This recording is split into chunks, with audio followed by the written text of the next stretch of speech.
ECGs, the tests on him, were never actually materialised, so we never know what actually happened to them. Michaeli, thank you. Aston Villa's long-suffering fans finally lost patience last night, unfurling a banner calling for the manager to go during their latest defeat. In the last 20 Premier League games, Villa have won only twice. You can see the two W's there. In 13 of those games, including last night against Hull, they failed to score. Since Paul Lambert took over, goals are the issue. Only 98 in 101 matches, just 12 this season. That's the fewest of all 92 clubs in the league. So with millions at stake for dropping out of the top flight, just how long can this go on? Ian Winter travelled to Hull along with 1,400 Villa fans. In the cold light of day, the significance of last night's result is crystal clear. The Hull Daily Mail celebrates the immediate impact of their £3 million striker Damon Ndoye as City move out of the drop zone at struggling Villa's expense. Whilst back home in Brum, the Birmingham Mail says diabolical. Lambs to the slaughter as Villa hit new low, and don't the fans know it? They'd booked the day off work and they left Birmingham in daylight. They drove 140 miles north up the M1 and they arrived 3 hours later in darkness. They may have been well wrapped up against a chill wind, but nothing could insulate them from the pain of losing 2-0 to one of their relegation rivals. Up popped their banner, and when the final whistle went, out poured their anger. We want Lambert, and we want Lambert! We want Lambert, and we want Lambert! Midway through the first half, Hull took the lead and the Villa fans feared the worst.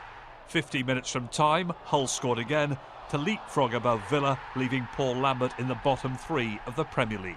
We've got 13 cup finals and coming up, and that's where you have to view it. You've got massive games coming up. I know they're more than capable of doing it. I've got no doubt whatsoever. We've got some really good players in there. It just has minute in time, it's not fun for us. Lambert is totally inept in his tactics and he can't motivate his players. You seem absolutely furious, Jim. Absolutely furious. Got a long drive home now and I'm fed up with him. Shocking. Lerner needs to clear off. He needs to take Lambert with him. Is that a performance that says relegation to you? Yeah. We're going down. We're going down. So that's the end of it. Villa were a disgrace.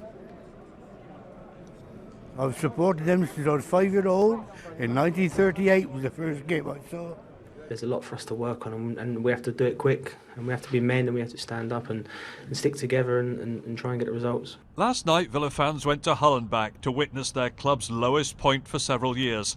They got home at 2 in the morning, had a few hours kip, and then went back to work, waiting and wondering where Aston Villa go from here. Ian Winter, BBC Midlands Today. And lots of comments have come into us on social media. They're pretty damning tonight. Some of them for you. Nigel Wheeler, the club is being run by a bunch of amateurs. Govinda Singh, we deserve to go down. Mark Craig about Paul Lambert, he must go before it's too late. And the Birmingham Mail echoing that sentiment tonight.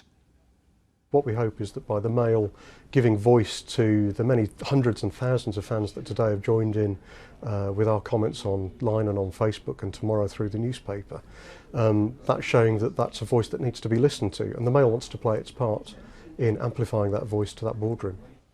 We can go live now to Ian Winter, who's at Villa Park. How are Aston Villa going to react to all this, Ian? Well, Nick, so far there's been no statement or comment from Aston Villa since Paul Lambert gave his post-match press conference last night. But there is no doubt that club officials here at Villa Park are well aware of the fans' anger following last night's defeat at Hull. Several of the supporters came up to me to say they felt they'd been very patient and very supportive of Paul Lambert over the last 3 years. But for them, it was the final straw, not just the result, but the level of Aston Villa's performance. And that's because they fear that Aston Villa are heading into the second tier of English football for the first time since 1988. Now, tonight, on the phone-in of BBC WN, the football phone-in, it's been dominated, as you probably expect, by the crisis at Villa Park. And of course, the fans are well aware that financially, this will be the worst possible time to be relegated from the Premier League, given the new £5 billion TV contract that's due to start in August of next year. Now, in the meantime, Villa have an FA Cup tie here against Leicester City on Sunday lunchtime. It'll be very interesting to see the size of the crowd and also the reaction of the crowd, because rarely have I witnessed such anger among supporters as the ones I interviewed outside the KC Stadium last night. Ian Winter, thank you.